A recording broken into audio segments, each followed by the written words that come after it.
네, 이번 내용은 꼭 다뤄보고 전하고 싶었던 내용인데요.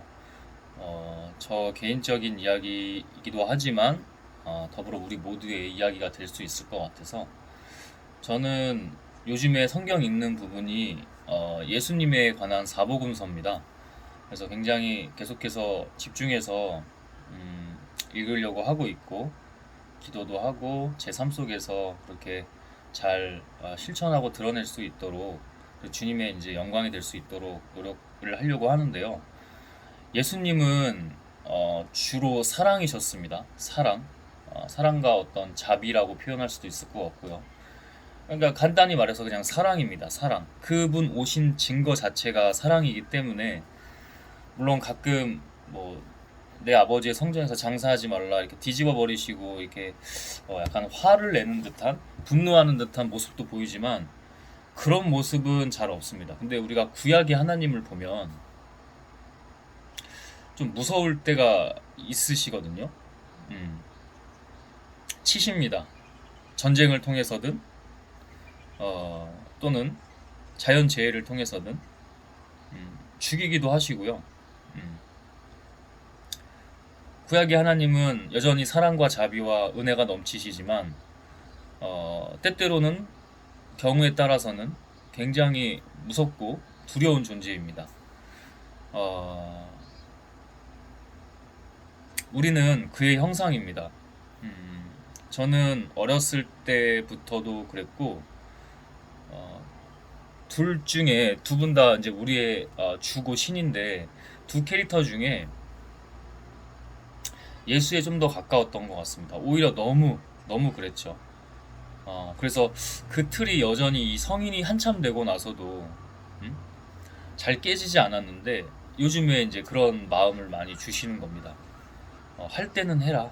할 때는 해야 된다. 어, 어, 뭐 이런 악인론이라는 단어가 있습니다. 전혀 이제 뭐 성경에 근거한 건 아니지만 뭐 그런 책들도 좀 저한테 이렇게 발견되는 것도 있었고 그렇다고 악하게 살라는 게 아니죠. 근데 하나님은 예수님과는 조금 다르게 더 위험이 있고 더 권위가 있다고 표현할까요? 그런 두려움과 무서운 부분도 있었습니다. 우리가 세상을 살아갈 때 기본적으로 하나님도 마찬가지로 본질은 사랑이실 겁니다. 그렇기 때문에 이 세상을 만드시고 거기에 또 우리를 구별되게 또 이렇게 세우신 거겠죠. 물론 다 믿는 게 아니라 어떤 사람들은 자기가 잘난 듯이 사는 사람도 있지만 그것 또한 우리가 알 수 없고 주님께서 다 판단하고 그 사람들이 오히려 천국이라는 곳에 먼저 들어가거나 유일하게 들어갈 수도 있고 믿었던 사람들이 아니라 오히려 그건 우리가 모르는 거고 어쨌든 하나님은 기본은 사랑이시지만 어, 무섭기도 하셨다는 것. 그럼 우리도 세상에 나갔을 때 기본적으로는 사람들을 사랑하는 마음이 있지만 이것이 하나님의 일이다. 이것이 하나님의 의다. 뭐 정의다. 또는 이게 막 조금 더 뭐 화를 내고 분노하는 것 같지만 자기 감정 컨트롤이 안 돼서 그렇게 하는 거는 아니고 물론 훈련 과정은 있겠지만 할 땐 해야 된다는 겁니다. 때로는 전략적인 그 악인을 끌어다가 써야 될 때도 있을 겁니다. 왜냐하면 이 표현을 좀 잘해야 될 것 같은데 악인이라는 말은 좀 다시 제외를 해보겠습니다. 혹시 오해가 될 수 있으니까 대적할 때는 대적해야 되고 악의 세력은 하나님도 그들을 죽이셨잖아요. 심지어 예수도 귀신을 병든 자에게서 끌어내서 저 돼지 무리에게 들어가게 하셔서 비탈길을 내려가 절벽 아래로 떨어져서 죽게 하셨죠. 네, 심지어는 죽일 때도 있을 겁니다.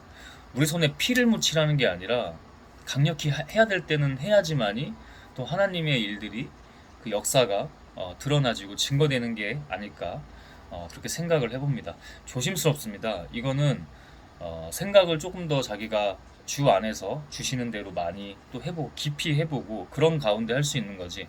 아 그래 맞아 악하게 해야 돼. 우리도 저들과 똑같이 악하게 해야 돼. 이런 게 절대 아닙니다. 지혜를 주실 때 그 상황을 보고 대적해야 될 사람들이 있긴 합니다. 이게 저도 길을 가다 보면 이게 영이라고 표현을 해볼게요. 그 쎄한 사람들이 있습니다. 그런 사람들을 무조건 섬겨야 돼. 그 사람이 저한테 칼을 들고 다가오는데요. 그 과연 섬겨야 될까요? 칼이 아니라 어떤 뉘앙스나 사람의 어떤 이런 악함으로 다가올 때가 있습니다. 그 칼과 다를 바가 없습니다. 피만 흘리지 않았지 정신적으로 영혼적으로 충격을 주면서 가해옵니다. 모르는 사람이 잘 분별하고 잘 대적해야겠죠. 아울러 우리가 우리 각자의 삶과 신앙생활을 할 때도 영분별이 굉장히 중요한 것 같습니다. 영분별이 미세한 차이로 이게 하나님의 시험이냐 아니면 저 악의 세력이 지금 자기들이 힘을 쓰고 역사하려고 하냐, 이 미묘한 차이로 갈리는 것 같습니다. 이게 사실은 그 분별력이고 개인의 어떤 신앙적 역량이 되기도 하겠죠. 물론 구하면 주께서 주시는 거고 주가 허락하셔야만이 우리가 할 수 있는 거지만 영분별도 그런 것을 굉장히 많이 또 민감하게 또는 예민하게 느끼는 요즘이기도 한 것 같습니다. 그래서 이런 내용을 꼭 나누고 싶었고, 나가서 다 우리가 사랑해야 될 사람이지만 그 순간만큼은 우리 편이 아닐 때가 있잖아요. 그러니까 악의 세력, 악의 영역, 악의 진영일 때도 많잖아요. 그럴 때 더 담대하게 주 앞에서 어, 온전히 잘 서서 그것들을 잘 대적하고 또는 지혜 있게 그들을 물리치거나 잘 이끌어 줄 수도 있는 거고, 그런 것들이 굉장히 중요하다고 생각합니다. 음, 기도하고 말씀 보고 또 찬양도 하시고 주께 진정성 있게 나아갔을 때 그 자신에게 해야 될 일들을 분명히 거듭해서 알려주시고 거듭하는 그 과정에서 너가 합당한 만큼만 딱 주시는 것 같습니다. 너가 감당할 수 있거나 너가 그거 합당하냐 그럼 거기까지만 주시는 것 같습니다. 그럼 우리는 그걸 항상 해야 합니다. 우리는 그걸 항상 해야 합니다. 하나님의 전하심은 약간 추상적인 것 같고 막 스토리가 적나라하게 막 익명성이 다 깨진 상태에서 전하지 않아도 다 전해지고 각자에게 주시는 메시지로 다가올 줄로 압니다. 하나님이 우리에게 너 그거 해 또는 주실 때 좋은 것만 하지 말고 좋은 것만 하고 싶잖아요. 우리 인간이란 자체가 좋은 것만 하면은 하나님이 쓰실 수도 없고요. 저 개인적으로는 더 좋은 것도 주실 수 없다고 생각합니다. 더 좋은 걸 바라고 하는 건 아닙니다. 우리라는 영혼 자체가 우리는 그냥 거의 뭐 자녀라는 얘기도 있고 양자라는 얘기도 있고 제자라는 얘기도 성경에 다 나와 있지만 우리는 어떤 면에서 종과 같다고 생각합니다. 노예라는 표현은 좀 그럴 것 같고 종은 뭐죠? 주가 시키는 대로 하면 그래 너 잘했다 착한 종아 주시는 거고, 우리가 그걸 바라고 했을 때는 반드시 변질이 되거나 모순이 생기거나 시험되는 일이 발생하거나 주께서는 거들떠보지 않으실 수도 있습니다. 어린아이 신앙일 때는 조금씩 케어하면서 감질만 나게 이렇게 주실 때도 있겠지만 조금 더 어린 신앙에서 벗어났을 때는 분명히 테스트하시고 분명히 딱 그만큼만 밀당을 아주 조절해서 잘하시는 하나님이라고 생각합니다. 그만한 능력이 너무나 당연하고 우리가 감히 가늠할 수 없을 정도로 있는 게 하나님이시라고 생각을 합니다. 저보다 훨씬 더 탁월하시고 잘하시겠지만 혹시 마음에 좀 시험이 되거나 어려운데 내가 저걸 지금 해야 될까 말아야 될까 주 안에서 더 분명하고 굳건히 어, 쓰셨으면 좋겠습니다. 그러면 하나님께서 다 알아서 용기 주시고 담대함 주시고 강인함 주시고 때론 기계도 주시고 내가 이런 사람이 아닌데 자기만 자기 스스로 한계를 가다 놓습니다. 다 할 수 있는데 우리가 아니요 주가.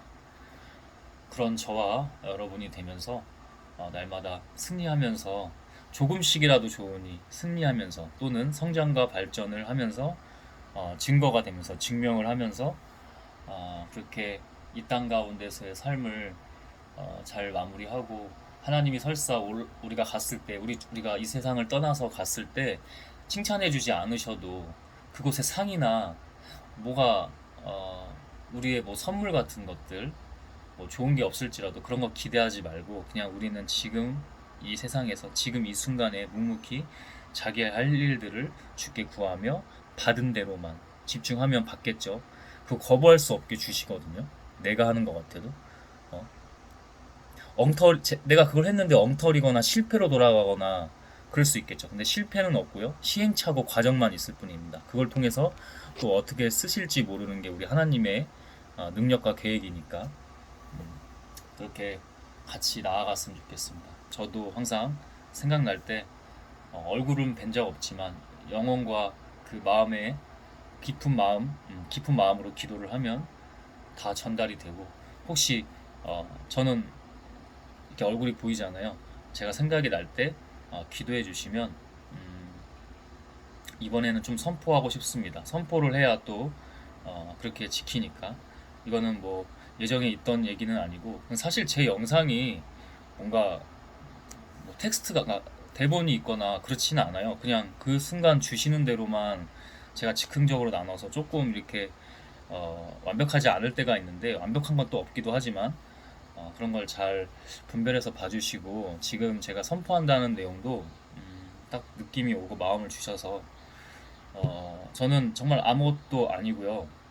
세상적으로 봤을 때 어, 뭐 네가 뭔데? 약간 그런 느낌의 사람입니다. 근데 저는 지금은 이제 이런 거에 대해서 주안에서 자유했고 어, 처음부터 다 잘하고 완벽할 수는 없지만 그 힘을 스스로도 주께서 주시는 대로 키워나가고 있다고 생각을 하고 있고요. 그래서 저한테 강하게 주시는 마음들이 있습니다.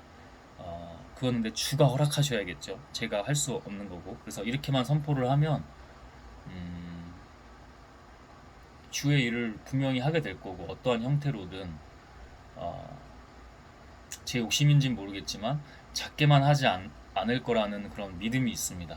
그런 믿음이 있고 그것은 내가 이 땅에서 하고 가야 될 일이 있다고 가장 어려운 자 예수가 가장 어렵고 이 사회에서 정말 인정 같은 걸 떠나서 아예 낙후되어 있는 병들어 있고 저는 그게 하나의 이미지화가 돼 있거나 표상화가 돼 있으면 그게 뭐 노숙자 분들이라고 생각을 하거든요. 음, 그래서 어, 저의 꿈이기도 합니다. 저는 주의 메시지라고 감히 계속 거듭해서 이렇게 여기까지 왔을 때 확신하는 부분도 있고 그와 비슷한 일들을 어, 제가 해야 된다고 스스로의 길을 주께 계속 물어보면서 질문하면서 가고 있습니다. 제 나름의 선포였고요. 선포를 하는 이유는 반드시 그렇게 증거되도록 또 이렇게 하면 더 다르더라고요. 혼자 뭐 개인적인 글로만 쓰고 뭐 기도하고 이런 것도 좋지만은 선포를 했을 때 내가 그 약속을 지키기 위해서 그 약속을 지키기 위해서는 자기의 삶의 기본 자세와 태도가 좋아야겠죠. 그러면 또 그렇게 더 하게 되더라고요. 그래서 이렇게 선포를 한 거니 생각이 나실 때 그래 저런 사람도 있었지. 기도 한번 해주시면 더 고마운 마음을 가지고 가보겠습니다. 네, 시청해 주셔서 고맙습니다.